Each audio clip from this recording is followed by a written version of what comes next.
we can get started, you guys. It's 6:07, so more people might trickle in. Thank you guys for coming. I'm Lindsey. I'm one of the founders of Schoolio. I'm also a special education teacher, and I homeschooled my two kids who are both neurodivergent. K through 8 is what we did for homeschooling, and then we transitioned them back to public school.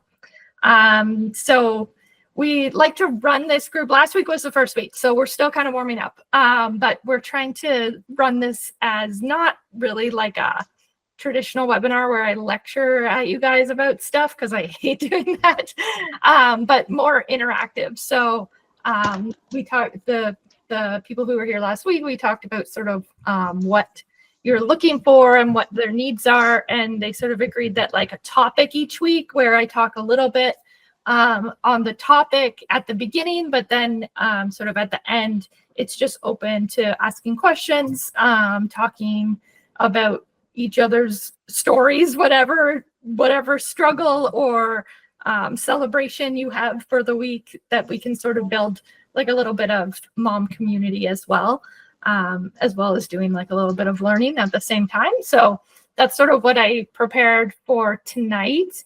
And I thought, since everybody's really close to their beginning of school, and a lot of people are new homeschoolers, that for today we would talk a little bit about public school burnout, because I know a lot of you are switching from public school, and deschooling, because a lot of people wonder what that is and how you're supposed to do deschooling, so to speak. So let me see if I can figure out how to share my screen. I'm also very often technically challenged, so you have to bear with me. And also, please feel free to interrupt me anytime. I have a tendency to talk fast and a lot because I have ADHD, but I like it to be interactive. So anytime you have something to share or a question to ask, just jump right in. Okay, so look at this beautiful slide I made. Okay, so starting off, if you're coming out of traditional public school, you maybe have learned some of these why school is so challenging questions. I'm just, hold on, there's more people trying to get into our meeting right now. I gotta switch screens back over here. There we go. Now I'll be able to add people without turning off my screen. Okay, sorry. So why is traditional school typically so hard for neurodivergent kids in particular? So there's a bunch of reasons, and obviously every neurodivergent child is different, just like every human is different. So they have different experiences, different successes, different challenges. But these are some of the really common ones. So sensory issues. This can be, most often we think of overstimulation. So it's like too loud, too busy, too chaotic. That can also include understimulation. So too still, too like quiet some of the times, and stuff like that. So it's really hard for kids to learn if they're in sensory overdrive. So you can imagine trying to learn a math lesson in the middle of like a carnival. It would be a lot harder to pay attention. So that's one of the ways that traditional school can be really hard for kids, and they tend to struggle. And you see struggles academically. It might not mean that the academics are too hard for them, and it doesn't mean that they're not smart. They might be struggling to try and learn at the same time as like everything's too loud, everything's too busy, everything's too chaotic. Or they can't do the movement to let their energy out that they need to focus. So 2 is an emphasis on academics. Obviously, it's a school, so the emphasis is on academics, but we really don't take into account or show a lot of appreciation or celebrate kids much in school for like character development or resilience. Some of those like determination, those character traits that a lot of our neurodivergent kids are so amazing at, but they don't really get a lot of attention on them for those traits. And then obviously lack of differentiated instruction or being able to adhere to the IEPs. Not teacher bashing at all. They are so busy and have so much on their plate and a lot of kids in a class. But that doesn't help your individual child if they can't adhere to the IEPs. And this is probably what I hear the most commonly from parents who are new to homeschooling. A lot of who never really planned on homeschooling. They sort of feel like they are like have to homeschool because the school just can't follow the IEP and make a learning environment for their kid. So 4 is conformity-based behavior. So a lot of school is, we're going to sit crisscross applesauce, quiet hands, quiet lips, all of those sorts of things that are very restrictive, especially for like our ADHD kids or our autistic kiddos who need movement, who need to stim, all of that sort of thing. Collective punishment and privilege removal. Collective punishment is very common in school. They actually taught us this when I was in teachers college, which is using like, I'm going to punish the whole class if you can't be quiet as a group. So this is both can be really ostracizing for a neurodivergent kid who has a lack of control. Like if they can't help interrupting or they can't help making a verbal sound, then the whole class gets in trouble for their misbehavior, and that can have social ramifications. And then also neurodivergent kids have usually a really strong sense of justice, and justice sensitivity is really triggered when they were behaving, but they get punished because other kids were not behaving. And privilege removal is just the fact that, when we take away recess from a kid who won't sit still, we're actually making it so much harder for them. Gym and recess are the 2 top things taken away from kids for misbehavior, because they are the things that are the most fun. But especially our ADHD kids, they need that movement break and to get some energy out. And all neurodivergent kids, they need those breaks from school, and that's what's most often removed from them. And then social challenges and bullying. Of course, if you have a neurodivergent kid, you've probably had some experience in this. It's harder for them to read social cues. They're much more likely to be victims of bullying. And limited movement and free play is just the kids are asked to sit still so much of the time. And that's really hard for all kids, but especially for our neurodivergent kids to be still, to be quiet.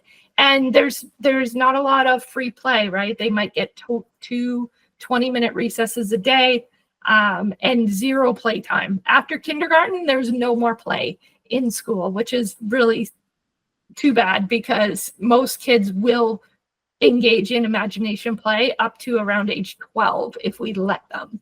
So those are just some of the reasons that traditional school is typically really hard for our neurodivergent kids.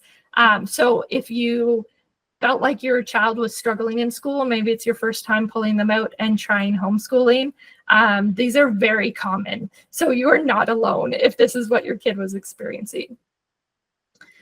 So what I wanted to talk to you guys about mostly is burnout and deschooling. So we often don't think of burnout in terms of kids, which is funny because we talk about burnout for adults a lot, like work burnout or mom burnout, but we very rarely consider burnout for our kids. And burnout isn't always like something big and dramatic. Burnout can be quiet and gradual. But if your kid was in school, you might have seen school resistance and school refusal. So this is anything from pretending to be sick or actually feeling sick to just flat out refusing to go.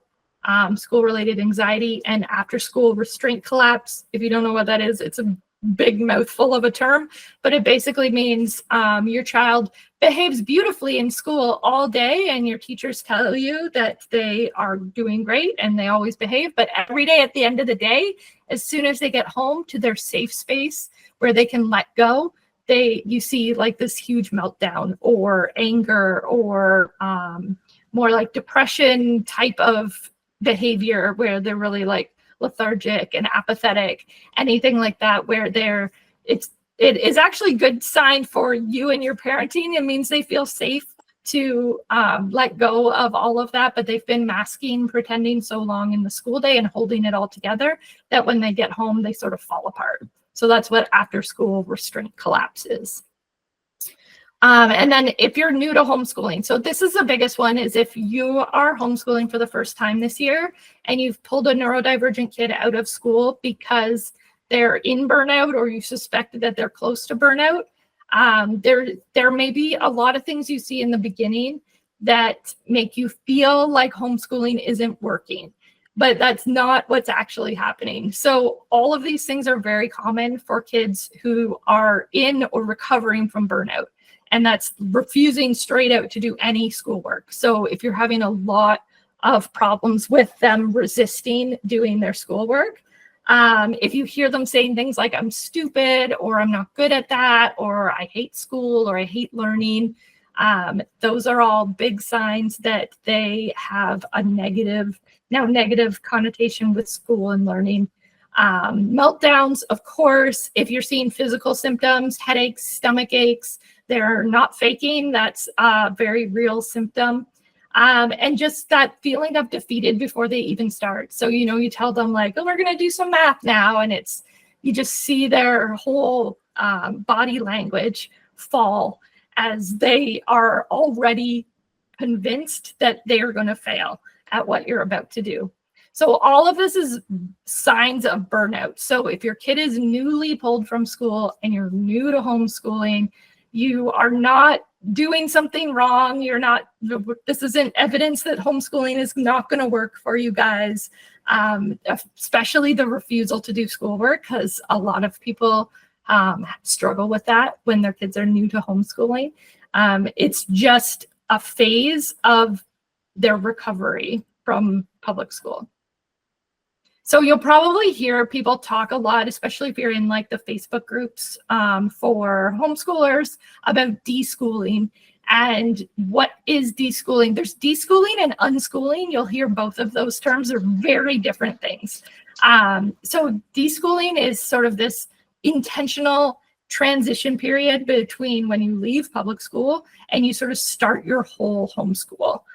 So we say to think of it as an emotional decompression, helps your child recover from that stress, burnout, anxiety, and it helps both of you have some space to reset and think like intentionally about what you want your homeschool to look like, what some of your own beliefs about what school and learning needs to look like or should look like, and reevaluate some of that so you can really start your homeschool out on the right step. So people ask all the time, how long should we deschool? There's kind of this like rule in the homeschool community where we say you should deschool for as many months as years your child was in the system. So if they're in grade 2, 2 months, grade 4, 4 months. But I don't personally recommend that to everyone because I know how scary it sounds to say like, we're going to do no learning for maybe 8 months if your child was in 8th grade. That's a big chunk of time, and that can be hard to sort of wrap your head around. So I always say at least 4 weeks.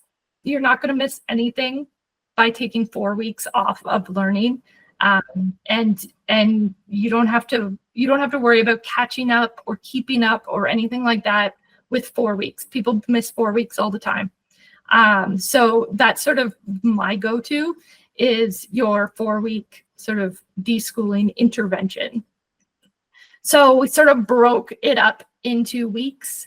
You're of course going to kind of do all of this all of the time. It just gives you a little bit of structure, especially if you're like the anxious type or you're feeling really like a lot of new homeschoolers are feeling really stressed about doing enough schoolwork. And let me tell you, enough is not a thing. There is no such thing as enough. There is only what is right for you and your kid. It's not a race. There's no timeline. So the best thing you can do for a child, especially if they're in burnout, is to let them rest, regulate their emotions, and reset their expectations. So sleep in. Let them sleep as much as they need to. Their body will wake them when they're rested. Try to get outside every day. Sunshine is so good for recovery. and do like simple rhythms to your day. Like we eat now, when we go outside at this time, and do some movement. Stuff like that is really good for kids. Try to do things that are emotionally regulating. So all kids have different ways that they emotionally regulate. But whatever really helps your child feel safe and calm is their emotionally regulating activity. So try to incorporate lots of that. Anything that makes them feel stress or anxiety, we want to minimize as much as possible. Do lots of fun stuff like baking and board games and stuff like that. It's all educational, even if your child's older, and it's all about your relationship. So in the early weeks of deschooling, and really in all of homeschooling, it's relationship over academics, connection over school. So you want your relationship with your kid to be sound and safe and happy, and then you can move forward into learning as a team rather than you being the teacher and them being the student where you are doing this to them. You can be more of a team where it's like we together are going to plan and execute your education. So it's all about that connection and that relationship building. So then in week 2, we always say like, now is the time. So they've had a week to sort of decompress, rest up. And now you're going to start trying to just watch them, just observe them for little things that spark their interest, little things that make them curious. What are they really interested in when there's no peer pressure, there's no school, they have all the time in the world? What do they gravitate towards doing? And whether that's like playing with toys or Lego or video games or books or whatever, there's going to be things that you see them gravitate to. And you can also see how they teach themselves in certain ways. So even your kid that you're worried about plays too much video games, you'll watch them. I remember watching my son play a new video game and then open up the wiki for it and read the whole wiki and like learn everything that there was to learn about this game. And you can sort of watch the way they teach themselves. Do they go to a YouTube video tutorial? So are they like visual? Do they want to read something? Are they more of the like, I'm just going to jump in there and figure it out. I'm going to disassemble the vacuum and figure out how it ticks. So watch for those ways that they teach themselves. And the moments of curiosity, because that's the best place. That's the gold mine of places to build your homeschooling, like your courses and your topics and all of that out from there. And then you can start sort of week 3, the gentle re-entry into some structured learning. So this is where you might want to add like a little bit of math, a little bit of reading, especially things that you can do together. So if they're not keen on reading, maybe you pick a story or a novel that they'll be interested in, and then just read it aloud, right? Listening is also reading. Audiobooks count as reading. So if they want to just listen, that's a very gentle re-entry into reading and language arts.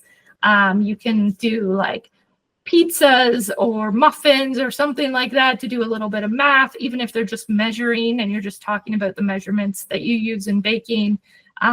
You can build something together like a little birdhouse or something. You can get those where you use glue and it's not like a very labor intensive, but whatever your kid is into, start trying to gently re-enter learning and a little bit of structure into that week. And then in your 4th week, you can start, and all the weeks carrying on from there, we're going to start gently adding more and more things. We always say rhythm over routine. So it's better to say like, every day we have breakfast and then we have, an hour of free time and then we do a little bit of school, and not have this like rigid, like time-based structure where it's like math is from 9 to 9:45, no matter what. So especially with neurodivergent kids, like having that rhythm that happens every day is really helpful for them in terms of routine and just the consistency. But nothing has to be strict, time controlled, stressful for you guys. Everything can happen in an order rather than sort of a rigid schedule.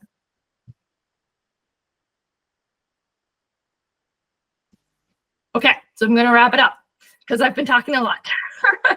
So the final thoughts, behavior is one of the number one things I hear. These are the top two things I hear from parents. One, behavior.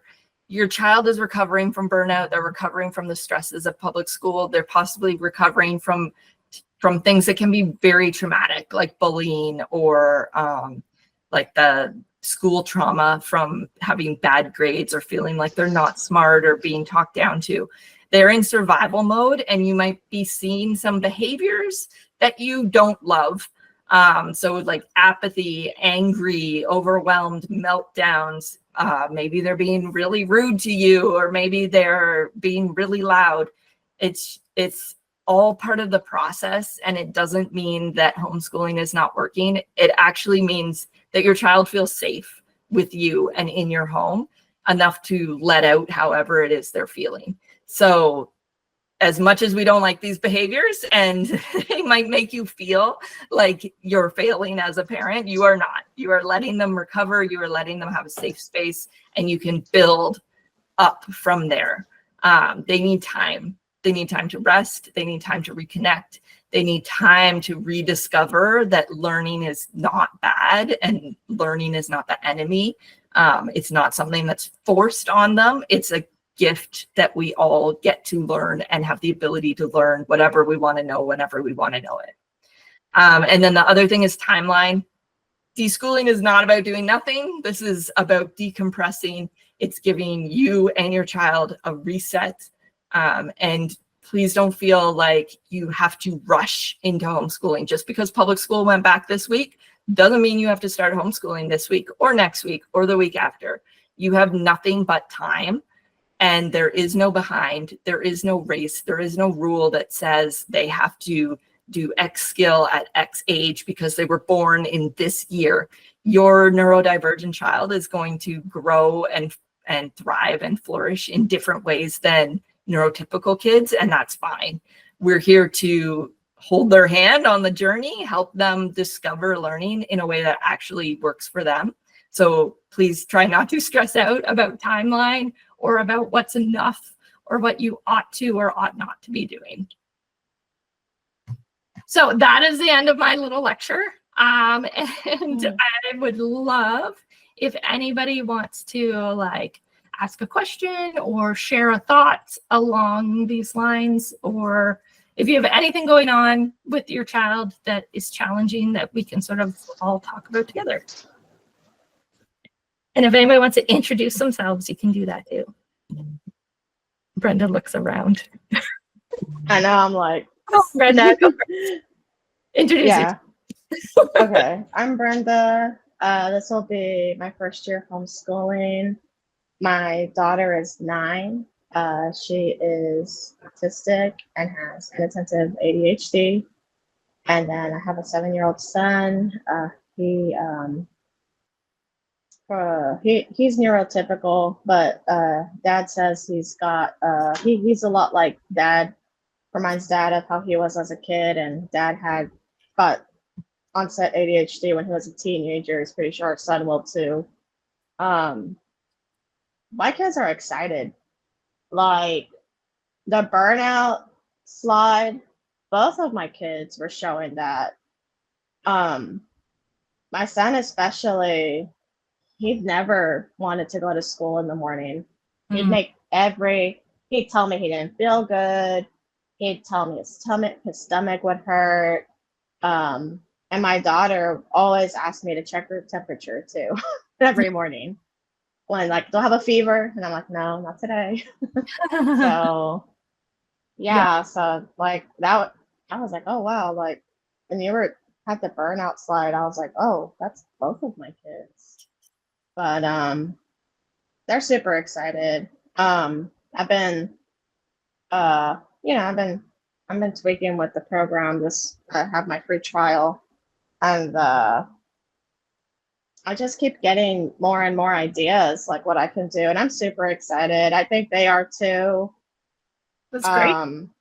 Yeah, so, but I'm glad to hear. It's very reassuring. I'm glad that I'm coming to these group meetings because it's making me feel more confident. I know I'm not really, I don't feel like I'm have support and my kids are excited. I'm more dealing with like family members that feel like we're making a mistake, think Mm. that we should keep our kids in public school because they're telling us like that, like that they're gonna fall behind, or they're not gonna be social.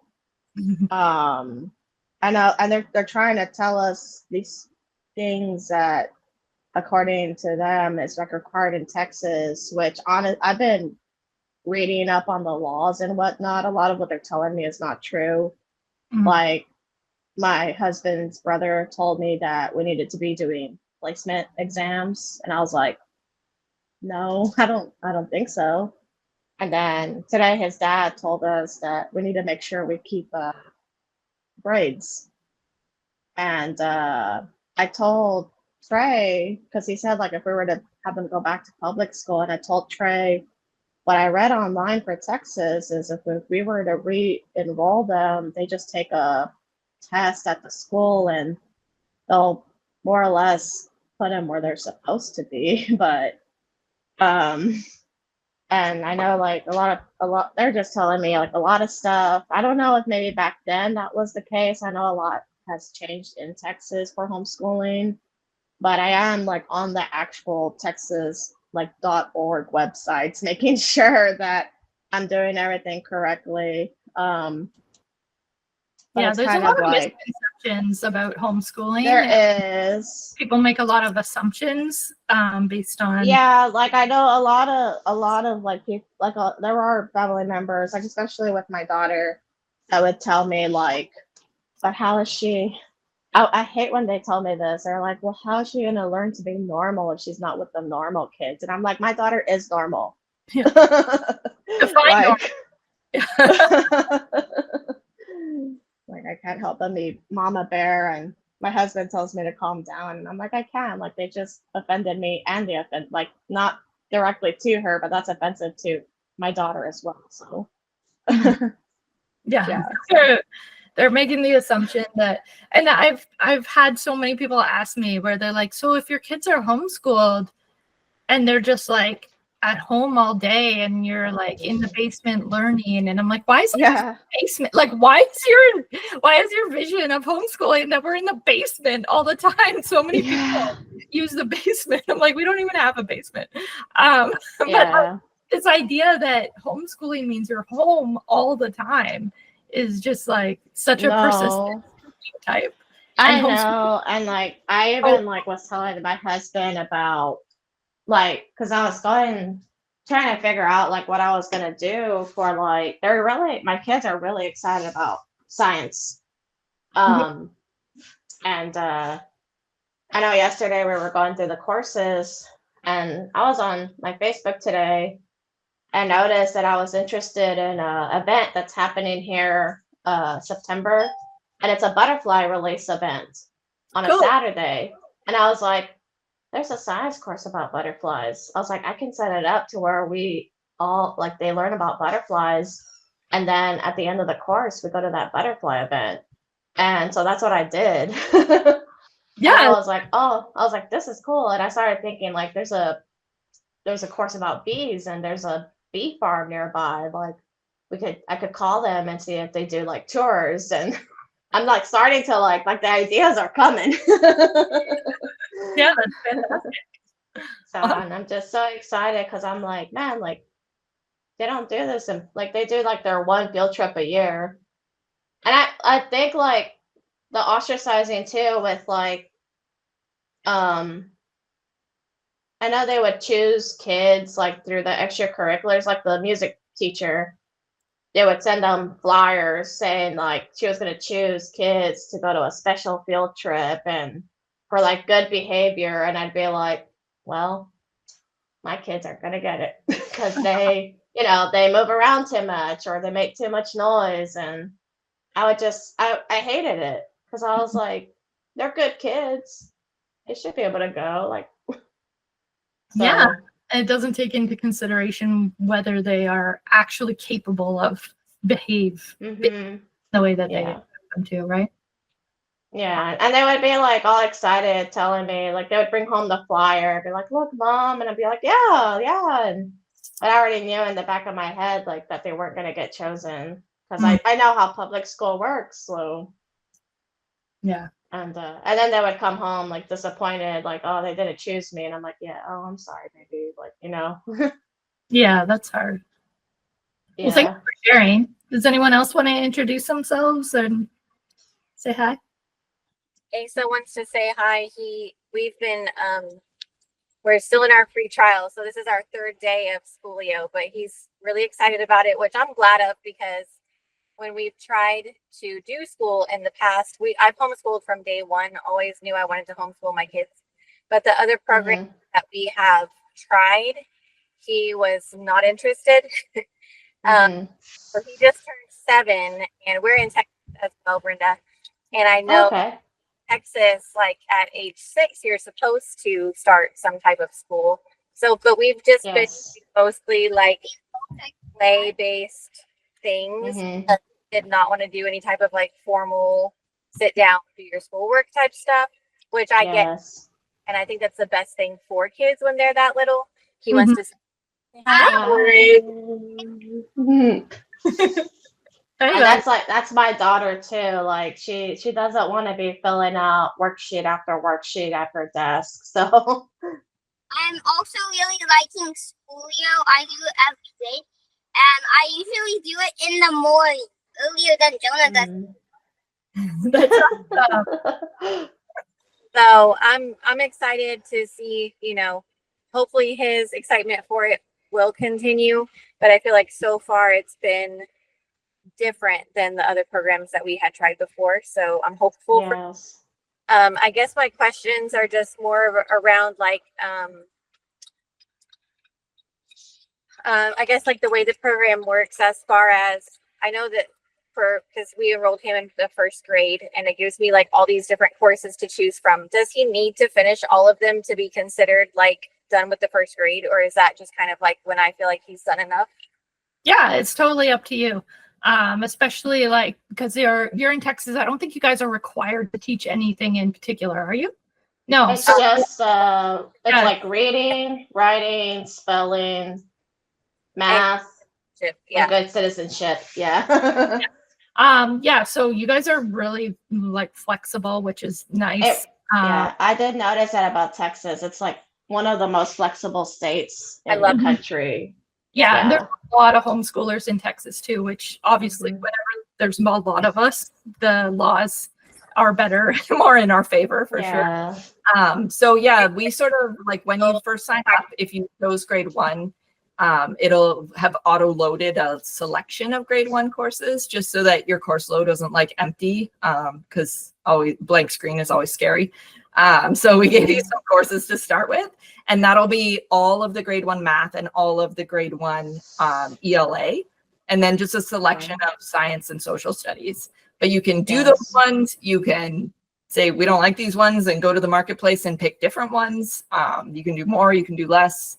Like, for example, if you do science Tuesdays and Thursdays, you might do like probably 4 or 5 courses in a year. But if you guys love science, like Brenda, you said your kids are super excited about science. If you do science, yeah, they're so excited about science. yeah, if you do science 5 days a week, you're going to do twice as many courses in a year. Yeah, I think I'm gonna have to like these kids. They can't get enough of it. Yeah. My daughter was just right before I got on the call was showing me a YouTube video. The 3 guys they made a like a paper mache volcano at home, and they're it's just a fun little video about like the reaction between acid and bases. But I was like, oh yeah, like you're learning about like the the reactions. That's good. And these guys are just there like making things blow up. Yeah, and you might find too, like sometimes I would plan, we're gonna do like these 4 social studies, but then we're in the first one and the kids were super into it. So we did like 1 Schoolio lesson, and then we spent like 2 weeks doing like going to the museums and going to the library and watching like an 8-part documentary on ancient Rome. And Yes. it took that one course, ended up taking us way longer than I had expected.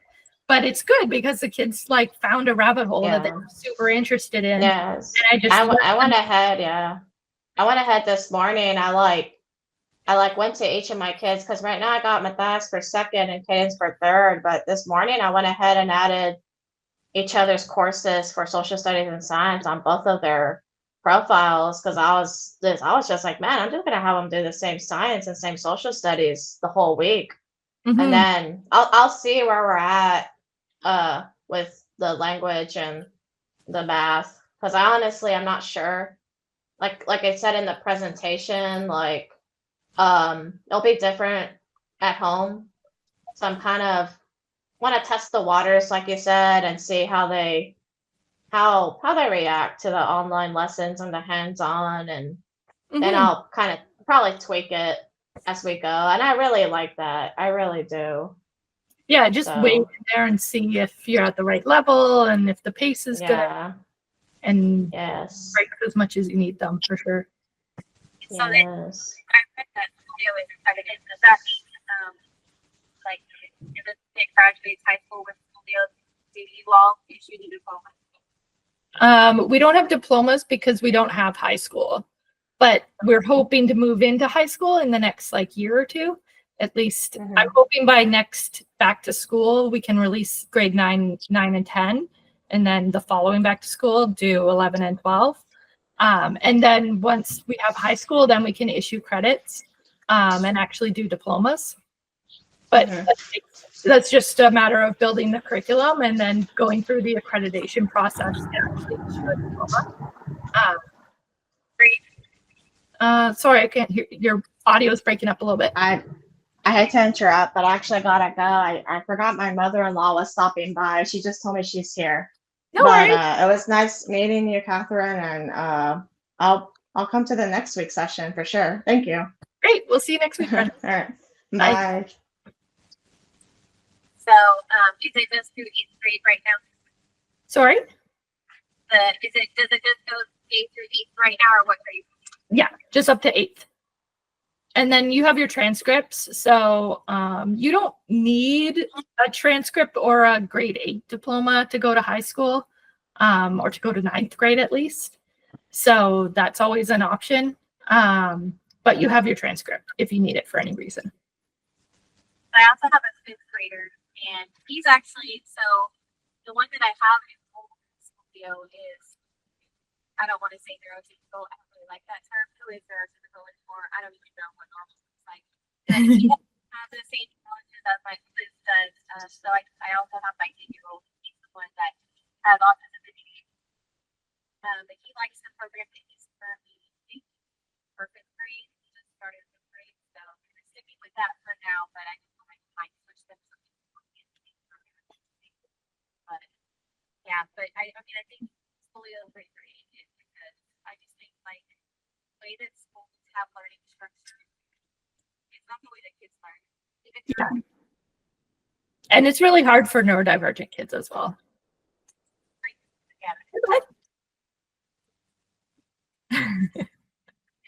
I like your Minecraft shirt. Are you into Minecraft? You just guessed my password. My password on Schoolio is Minecraft. Awesome. I just finished writing a new unit called All About Video Games, and one of the lessons is about Minecraft. Oh. Yeah. Yeah, but I want to ask a question. Okay, go for it. Voice, the snake in an apple and the rocket. Sorry, the apple. Snake in the apple and the rocket. He wants to know the voice of them. Which, sorry. Is that what you're talking about? Yeah, on the video. The snake in the apple? I think it's a worm in an apple. That's the social studies teacher. Yeah. Also, that's the same, but he also has a different voice. Different voices sometimes. Yeah. Not feminine, Yeah, different voices. You know, sometimes the voice in your lessons is actually me.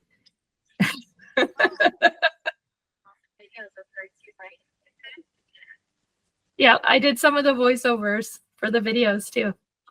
So sometimes it will be me. Thank you No problem. for my Minecraft. Yeah, but when is it gonna come out? The book is done, so we're just making the videos now. So probably I think lesson 1 is going to come out this week, or well, tomorrow's Friday, so maybe next week. And then I'm going to try to do a lesson per week. Yeah. Thank you so much. You're welcome. Eat your glass blower. It was nice to meet you guys. Bye. Bye. Heather, I don't know if you can hear me. If you have any questions, I'm happy to answer them. Otherwise, we can wrap up. Nope, I'm all set. Thank you so much. Okay, it was great to meet you. You too. Bye-bye. Bye.